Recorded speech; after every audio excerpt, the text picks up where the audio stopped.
Hey there, it's Chris Doyle at Alderman Chevrolet GMC in Rutland, Vermont, Vermont's favorite car dealership. Thank you for your interest in this 2025 Chevrolet Equinox EV. This is the RS all-wheel drive with the Convenience 2 package.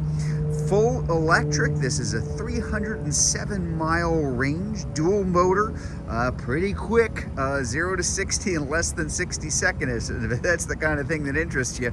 Basically, you're going to have something that's a lot of fun to drive. I can speak to one of these myself because this is what I have in my driveway. I have a front-wheel drive version rather than the all-wheel drive, but otherwise basically the same car, and it is a blast. I've had it for about a year and a half now. Just a lot of fun to drive, which I'm not going to be able to communicate very well through the video, but at least I can point some things out to you here too.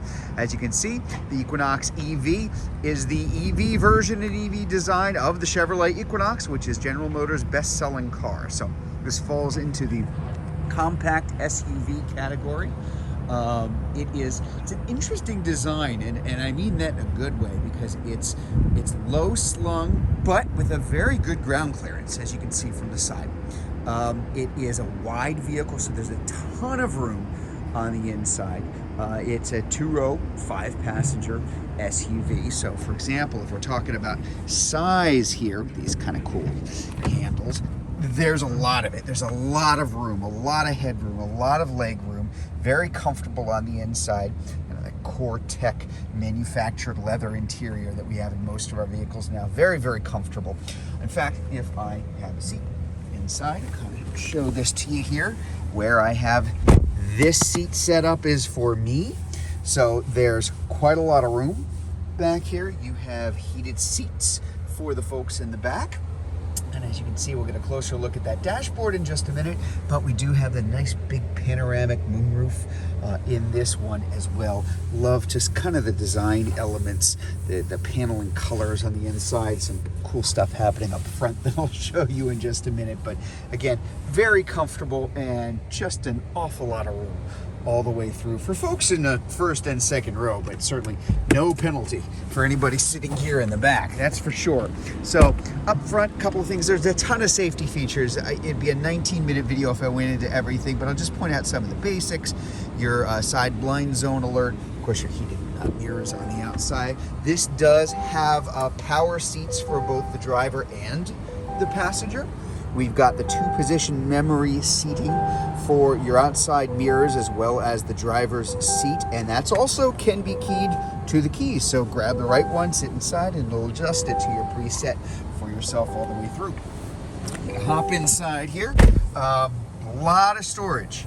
As you can tell, a lot of space, because where the heck is the shifter? The shifter is up here. So the shifter in the Equinox EV is like a lot of our vehicles now. If I'm shifting down into drive, if I'm shifting down up into reverse, very large HD cameras all the way through, my overhead view, my back view, but I've also got side views, we've got hitch views, tons of different things that you can bring up on this screen as well. And then in addition to that, hi, there's my mirror. If I'm looking in the back, well, what do I see? I see my iPhone. If I was looking in the back here, I had somebody back there, I'd be looking at heads or stuff, I can flip right past it to my nice rear camera, rear mirror camera for the back too. Just makes driving a little bit easier for you as you're going along. Want to put it back in the park? Bam, I just hit that. Very, very simple. As you can see, we got a bunch of things that are going on here. We've got our automatic climate control. We do have our automatic heated seats and automatic cooled seats for the summer. Automatic heated steering wheel too. I did not turn these on. They just came on because it's, well, I mean, it's a little chilly outside today. So very, very comfortable, and again, adjustable for yourself here. That driver information center up there, that is configurable, so I can choose different views, including Google Maps, which are built in. More on that in just a minute. I don't know, I kind of like the out-of-the-box view. This is how I've left it in my car, but very, very easy to adjust. The all-wheel drive is permanent. There are two motors, one front, one in the back. They're always on, but you've also got different drive modes here too. So if I tap on this, I'll be able to show you, again, all-wheel drive always there, but we've got our normal, our sport, our snow and ice normal. Most of the time, sport, tighten up the steering wheel, tighten up the acceleration, make some adjustments to traction control. Snow and ice, think of it as kind of the opposite of sport. Again, this is in addition to the all-wheel drive. Snow and ice mode I use all the time in my car too. It will back off a little bit on the power boost to acceleration as you want if the conditions are poor. Same thing goes with the steering. It'll back off a little bit on that power boost. And again, make some adjustments as far as your traction control is concerned. Very, very easy to adjust right there. Some other things here that I'll point out. Again, you've got your charging, very easy to do. Levels 1, 2, and 3. 1 is a 120 volt, level 2, 240, and of course, public charging. And we're getting into winter, so it's important to notice with these batteries now versus older batteries, they are not nearly as affected by cold weather as, say, the older batteries in the Chevrolet Bolt were. So if you're familiar with those, imagine that you will not see anywhere near the impact. I certainly can attest to that myself with my car here too. Just again, lots of cool features here. Auto hold.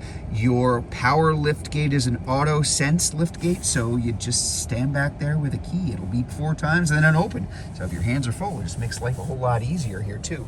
And of course, I did mention Google before, so all sorts of things that will come along here from Google built in. So yes, this is instead of Apple CarPlay or Android Auto.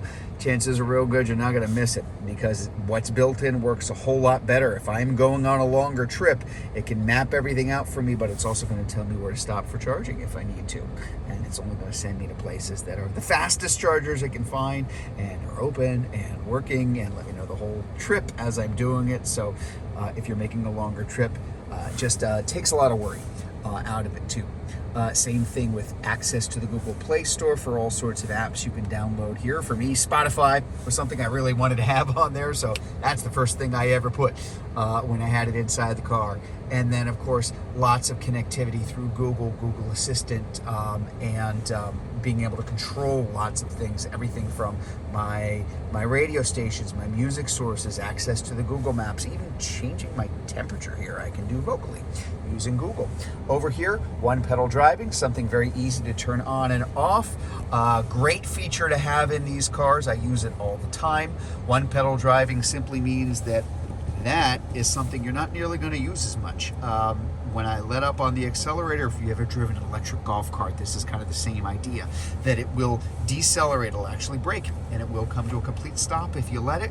And it's a great feature, more control, more electricity, free electricity being funneled back into that battery for yourself as you drive. So, pretty cool stuff here too.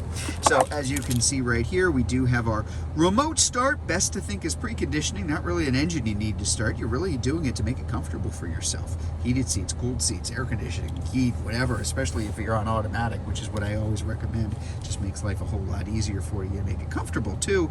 You can even, when you are programming this for charging, do what I do. I don't have a garage. I wish I did, don't have one, so I set it to be done by a certain time every day, but I also set it to be preconditioned to a certain temperature. So now in the winter when I go out to my car, which is outside, it's defrosted. We have snow coming tomorrow as I am filming this, but I know that when I go out to my car in the morning, I'm not going to sit there wasting time trying to scrape or defrost or, constantly spraying the front windshield because, oh my gosh, I'm late, I got to get going. It'll always be done for me. Really, really cool feature there too. And as I mentioned, of course, I'll just press this button here for that power lift gate in the back. This is an SUV, so the U stands for utility, and you got that too. There is a lot of room back there. That is a ton of space back there, even a little bit more storage kind of hidden underneath, which is kind of nice. So there you have it, that power lift gate here too. I'll back up a little bit again so you can kind of see that RS package. Just kind of zhuzhes it up a little bit there too. You've got those nice 19-inch blacked out wheels there. That is specific to the RS. So as I said, lots of things that I can talk about in the video, but you really owe it to yourself to drive it, especially if you never have before, because they are a blast. They're a lot of fun to drive. It's a heavy car. It's a 5,000-pound vehicle. That battery's right in the middle. All-wheel drive in those drive modes, it means it's a tank in the winter. So kind of win-win all the way around. There you have it. That's the 2025 Chevrolet Equinox all-wheel drive RS. If you'd like to learn more about this Equinox EV, well, if you're watching this video on YouTube, you can click on the link in the comments below. If you're watching it on Facebook, you can click on the Learn More button, or better yet, just come see it in person. We're at 65 Windcrest Road in Rutland, Vermont, just off Route 7 South. Hope to see you soon.